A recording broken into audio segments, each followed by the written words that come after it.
Welcome back to Zotpli second podcast. Today we will recap what happened on Mont Ventoux stage, where they, as usual, destroyed all the records. This time they really destroyed by a big margin. Yeah, and what happened in this stage? Yeah, I think they broke the record by a minute or something. Yeah, It was minute. definitely like And comfortable. but also the thing is, the four guys broke it. Not one, not two, but four guys. Oh, was Leibowitz and Roglic as well? I guess. Fair Yes, enough. I didn't they were even I faster. didn't even realize that. But yeah, that does make sense. Yeah, the stage. I mean, where it was the stage after the rest day.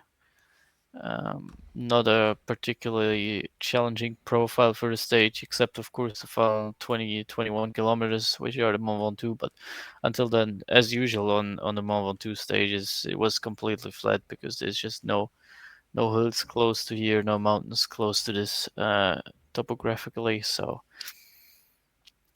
or geographically, I should say. But yeah, there was a pretty big fight for the breakaway. UAE did try to control it a bit. I think it was at first there was a smaller breakaway gone than the one that went in the end, but UAE chased it down, tried to get an even smaller breakaway, and it kind of backfired. So in the end, it was a very large break. I think 30 plus riders. It was definitely a very big group. UAE got some riders in there as well. It was Sivakov in there for sure, and Wellens. I think was it Wellens? I think Wellens as well. And Visma on the other hand had Kampenarts and Benoit. And in terms of GC, I guess the closest on GC was Ben Healy, was 11th or 10th ahead of the stage, moved into the top 10 for sure now. Um, yeah, and otherwise we had stage headers like Arnsman in the Vampire Panther, Maas. Those were the biggest names there in there, and just because of how big the break was, they also got a pretty big advantage despite UE kind of trying to control it with Polt at least. Um, and also split a bit. So 7 riders were at the end, right at the front before the final climb, which was Mas, Arnsman, Alaphilippe, and a few others. And then 1 minute, 1.5 minutes later, the rest of the breakaway group, and then 5 more minutes later, the peloton. Yes, it must have been quite hard for UE domestics because it was second mountain stage in a row where they failed to control the gap to the breakaway and lost the stage to Pogačar. Yeah, I mean, last stage it was, or stage 14, I think it was a bit of a failure in terms of the amount domestics, Zivakov and maybe Soler as well, although it wasn't that bad. I think today there were really just a bit of planning problems. Poland was the only rider who was pacing the flat. If they maybe use another rider there who didn't do anything on the climb anyways, they might have been able to keep the break a bit closer, play for the stage win, which didn't end up happening. You can spoil that. Breakaway did win the stage. It was Power Panther beat Ben Healy in the end in a sprint. Buitrago was up there as well. I think Enric Masu was leading for a lot of the climb because he was in the first group. He kind of got dropped in the final part. So yeah, Power Panther takes the stage win. Pretty surprising because he wasn't very good up to this point in the race. I suppose also he's very lightweight, so he probably liked this climb a lot, similar to Jabal Al Akhdar, where he won this year against, I think, Adam Yates. Also a very steep climb, and probably he's, let's say, 0 kilojoule merchant because he's also very lightweight. Yeah, might be similar to like a Rich Tello. It's definitely possible. I also won a Giro stage last year, didn't he? So he's Yes, already 2/3 there to complete the treble, which is kind of crazy. He's still pretty young. I think 26 maybe. even Um, younger, might think.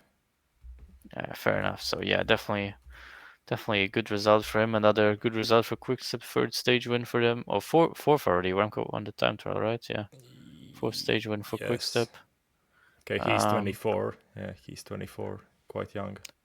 Well, Pretty decent tour Power Panther. despite, of course, Aramco's GC not working out.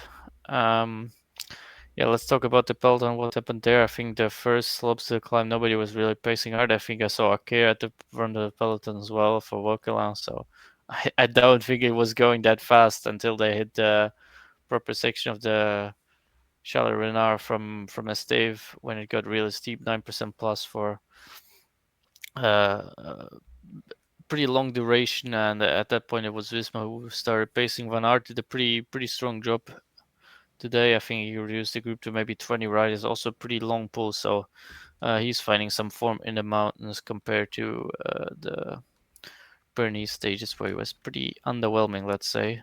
So yeah, good performance from him today. Afterwards, it was mostly Sepkas who was pacing. Yates kind of got dropped off his wheel already. Jorgensen dropped right when the climb started, so he didn't help at all. And of course, they had two riders in the breakaway who wouldn't help pace at first. And yeah, Kass also pretty strong pull. I think they did like,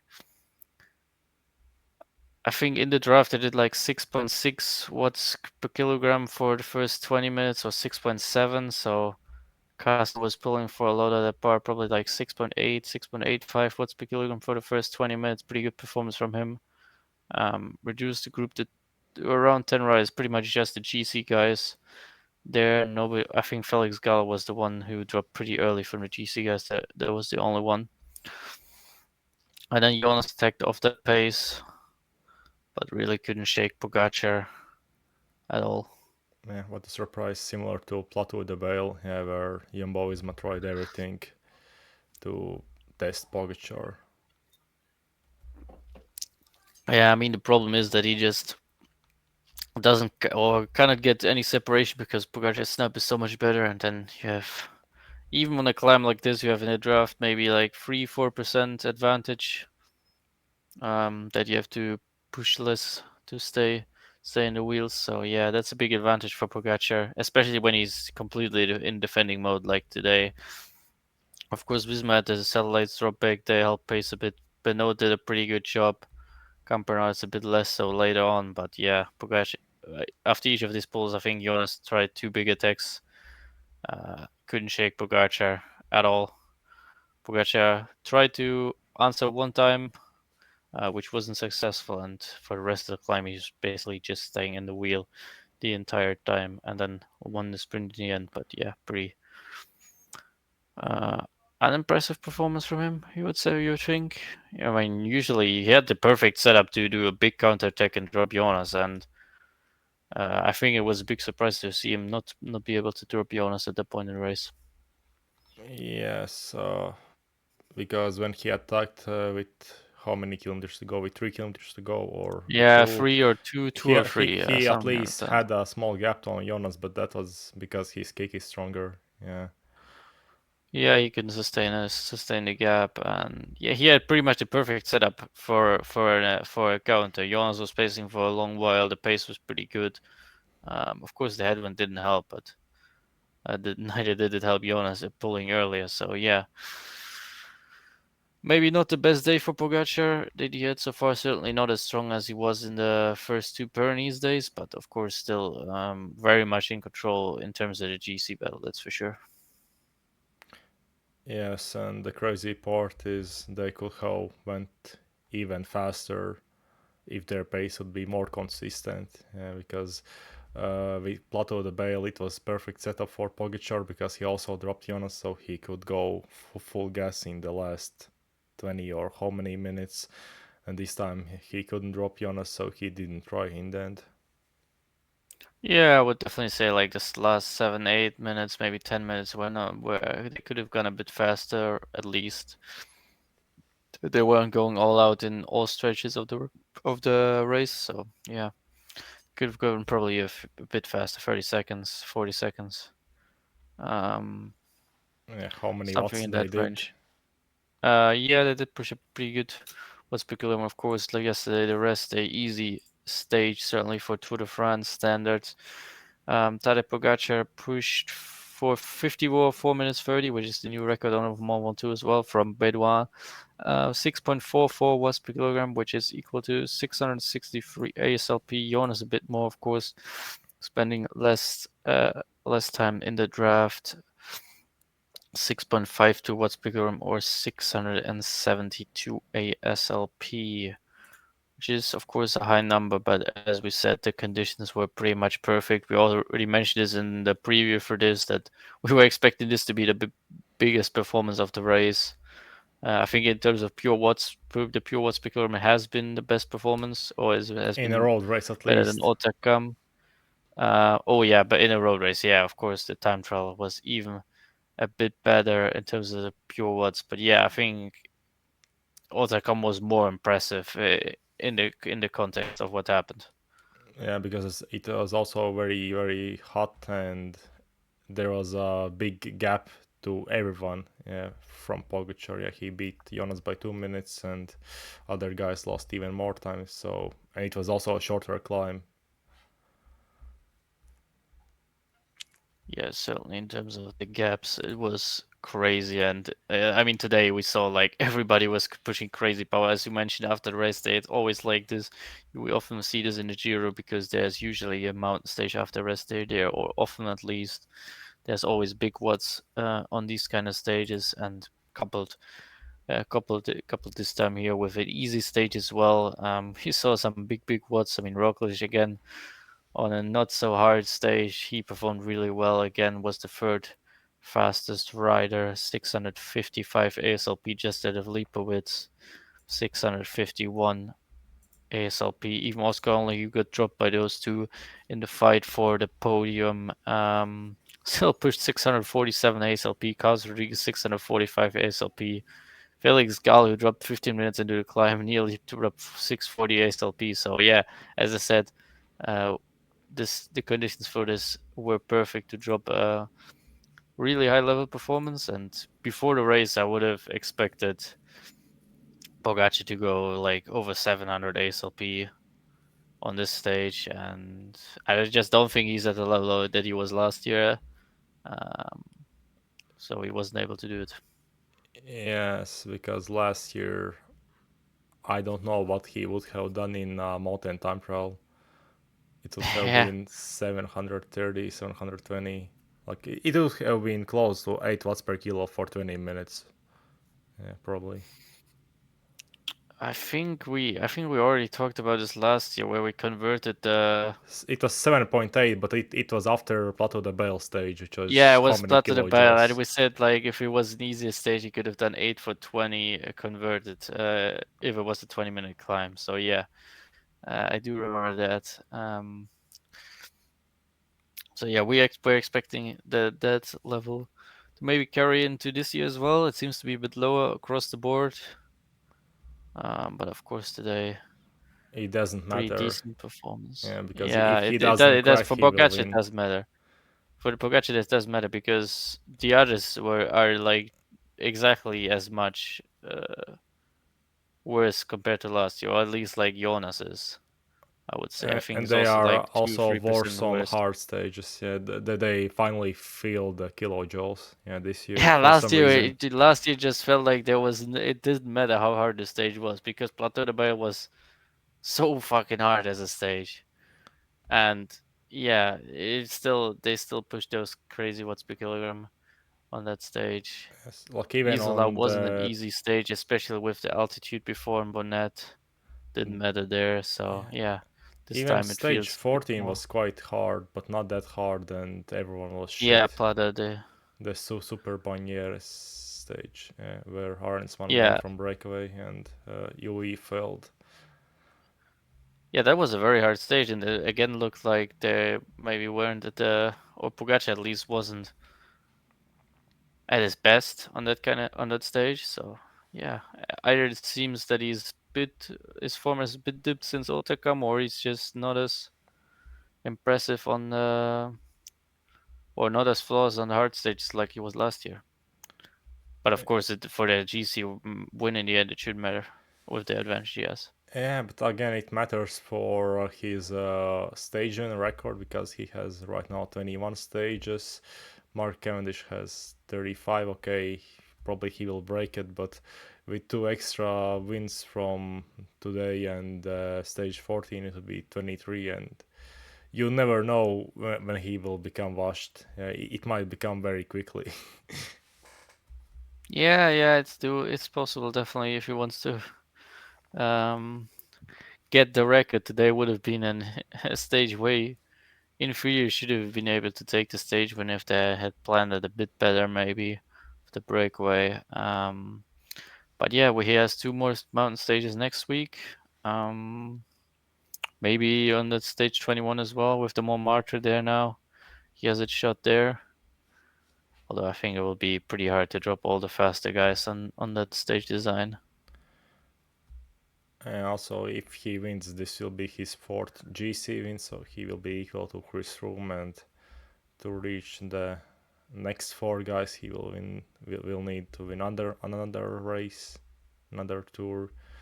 I mean, but again, I think no one will, even if he beats Eddie Merckx, Bernard Hinault, Indurain, and Anquetil record, everyone will still, let's say, claim that Lance Armstrong's record is the real one, that he will need to win eight races, eight Tour de France to break it. Which is also possible, but today he showed maybe that he isn't as completely invincible. How do you figure his GC's chances now? 99% I mean, probably, yeah. still? I mean, it's hard to say because based on his previous Tour de France's, when he breaks, he loses a lot of time on Granon, on Yeah, Col de exactly. And I mean, Loze. 4 minutes isn't completely out of the picture. If we say Vingegaard is 5% stronger on both the mountain stages that are coming up, he could do it. 4 minutes. Like, it's not completely out of the picture. Even if Pogačar doesn't crack and Jonas is just better on both stages. Yeah, It's because 2 hour long climbs. Col de Loze is over an hour. La Plagne is over 50 minutes, both at altitude or pretty high altitude. Um, he so yeah, also in got dropped theory, it's on still Ventoux doable. in 2021 by Jonas. Yeah, today he stayed with him, but yeah, Yeah, but the biggest problem for everyone else that even if Pogačar is worse, even next year he declines, he still might win the Tour de France because he's so good. Yeah, it's just yeah yeah. It's also the thing that he's he's so just good. the best. He's just the best all-round rider, which he might, if he needs to, he can just because of that he can gain so much time still. If he even if he isn't the best climber in the race, which he is of course at the moment, but just thinking if you 1 year weren't the best rider in the tour, he might still gain like 2 minutes just in hilly stages, time trials, stuff like that, even compared to Jonas. Yes, because imagine if he would be on Visma Lisa bike with their classic squad, and Yeah, Jonas wouldn't have any support, or other guys like Felix Gall, who maybe can climb at a very good level but cannot ride a bike that well. Yeah, it would be like there could be many minutes gained in those stages. yeah, that and as we mentioned this before as well, the snap, it's just such a big advantage on the climbs as well, which makes it so hard to drop him. So yeah, even if he isn't like, let's say, the strongest climber in a 50-minute fresh out power test, he might still perform the best on mountain stages just because of his sprint and his snap to close any attacks and ride the draft there, and is still the best overall rider. So yeah, that's one thing to keep in mind for the future because I think in this race it doesn't matter anyways because he's just the best climber as well.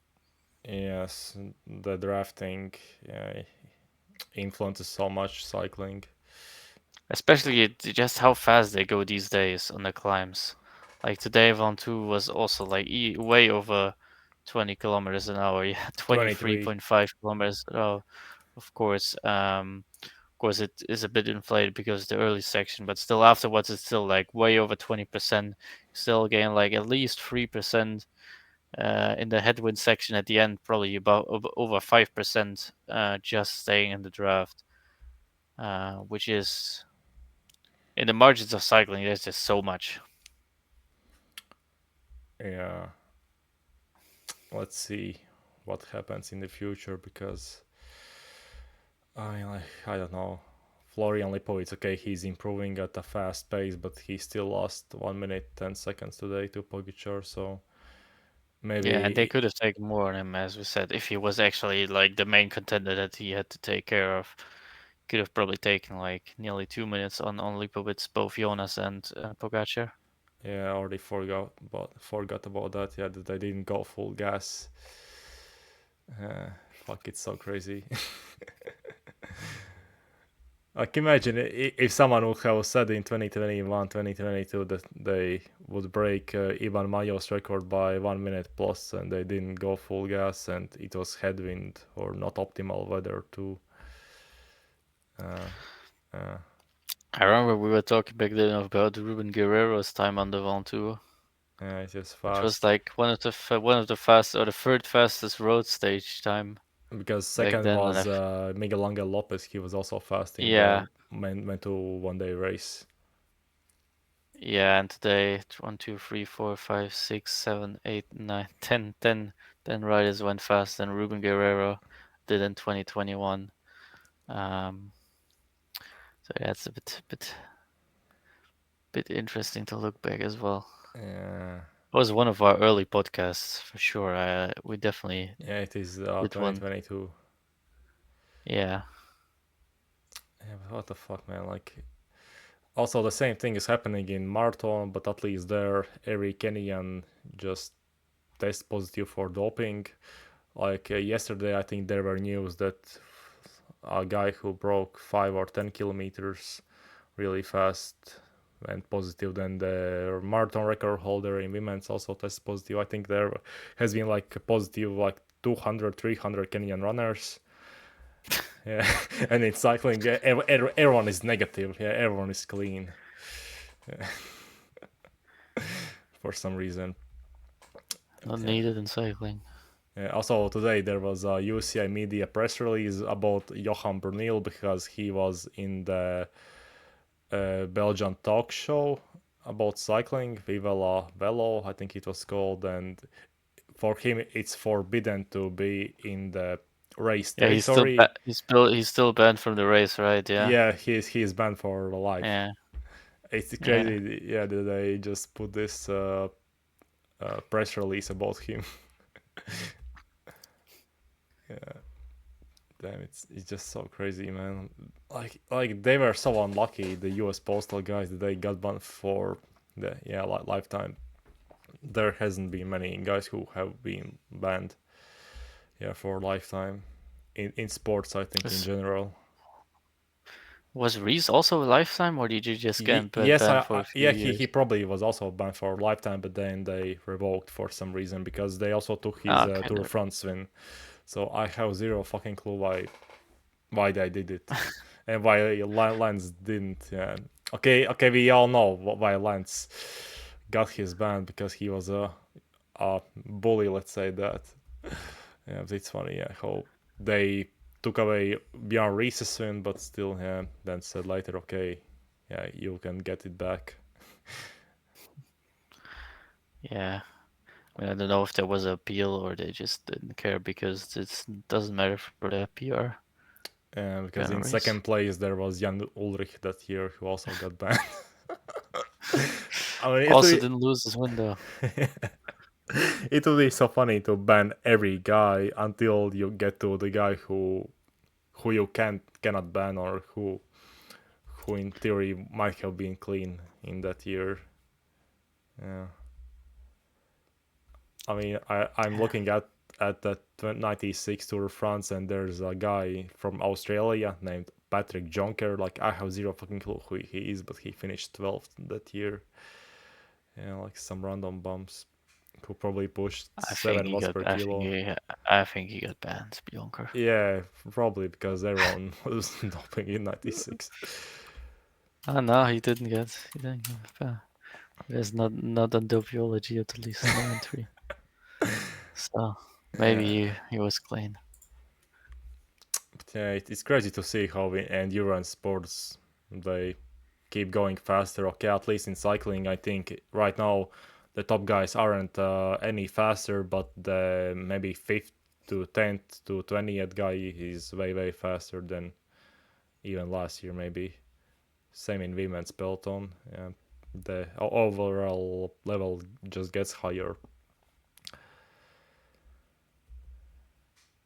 Like, where was Oscar only last year?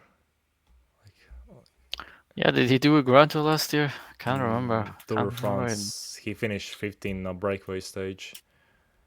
With Oh yeah, he was. I think in the one where Carapaz was it the won one with, where Yates and yeah, Carapaz? Yeah, yeah, Enric that one. Mas, Yeah, the plus. Like, it's so crazy that yeah, but it was pretty much a non-factor. That's true in the terms of the big battle. like, who is Oscar only right now? Like, which rider is him who is not a GC rider but will be next year? Who is fighting in the breakaways? I mean, it's hard to predict. Yeah, it's very hard to predict, obviously. Some young guys. Ben Healy also mentioned, yeah, before the podcast that he hasn't performed in GC in his life, at least in World Tour races. Yeah, he was 7th in Tour of Slovenia, 4th in Algar because of his TT. Also, no, he pushed today. How many watts? Like 6 watts per kilo for almost 1 hour on Yeah, I didn't Ventoux. do an exact calculation because I didn't have the perfect timing, but it's like around 6 watts per kilometer, so like 620 ASLP. Definitely strong. He's climbing so well in this race. I mean, remember last stage 14, he was with Roglic as well. So yeah, very strong race for him. Won a stage as well. I think it's the perfect tour he's having so far. Although he probably would have wished to take the stage win today, which he just missed by a few meters, of course. Yeah, he's similar to Remco. He's very aero, also kind of small, but not consistent in GC until this point. Maybe he will become a GC rider. Who knows? Yeah, it's maybe on the cards. I mean, he's still pretty young. Um, and the way he's climbing, fair enough. Yeah, because he wasn't fighting against bumps today. Like, he beat Buitrago, Van Wilder, Enric Mas, Arensman. And he pulled him like off the climb, so that part as well. He pretty much chased down the mass alone by himself. So yeah, very strong performance from him again. Yeah, Let's see if he can defend as well on the mounts of the third week, because I remember like the Auto Cup stage he was struggling, but since then he's been very very good on the climbs. I think outcome stage might have been heat. Yeah, because so many Yeah, guys struggled. Okay, Remco struggled and now he's out of the race. Jorgensen also is out of the GC because he wanted to go in a breakaway, but Tadej Pogačar won't let him. I mean the way he's climbing right now, I don't think the breakaways are what you should be worrying about. uh, but yeah, it's still so funny how the best rider in the world just will waste his energy to close Jorgensen. He just doesn't care about anyone else. He's just so good. Yeah, can do whatever he wants. Yeah, there are how many? Two mountain stages left. Yeah, Côte de l'Olzé Yeah, in too. 2 days and La Plagne in 3 days. I mean, they seem quite hard, and if Pogačar has a bad day, you could take 4 minutes there, maybe. Yeah, in theory, as we said, in theory it's possible, but really everything would have to go absolutely perfectly to be any chance of it happening. Yeah, because he also said he had one bad day also in Giro where he won, but that bad day might have been where he won a stage. Actually, yeah, that's the problem. If he has a bad day, he still might win a stage. Yeah, so not many chances left to expose him because maybe that bad day was on stage 14 on Super Banieres climb. Maybe who knows, because he wasn't looking that great that day. Yeah, probably we just discussed everything. Also, Ineos won a stage, so we were wrong. Yeah, they actually won a stage with Arensman because Yui failed. Yeah, Aronsman. He was, I mean, it was a classic Aronsman stage, 5,000 kilojoule, but yeah, a very impressive performance to be fair. Um, So Ineos Heads up. aren't that bad because they have won this year 2 World Tour races, World Tour stages that aren't time trial or prologue. The second one was Magnus Sheffield winning Paris-Nice. So they Oh are yeah, that one. just breakaway merchants at this point, or time trial merchants at World Tour level. Well, if they win, it's all right. And they have at least 21 wins. So okay, half of them are national championships wins, but still, at least it's better than last year.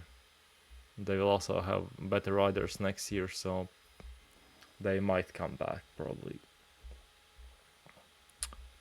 But yeah, thanks for listening, and we will see what happens on Col de Loloze and La Plagne. Probably nothing, but who knows.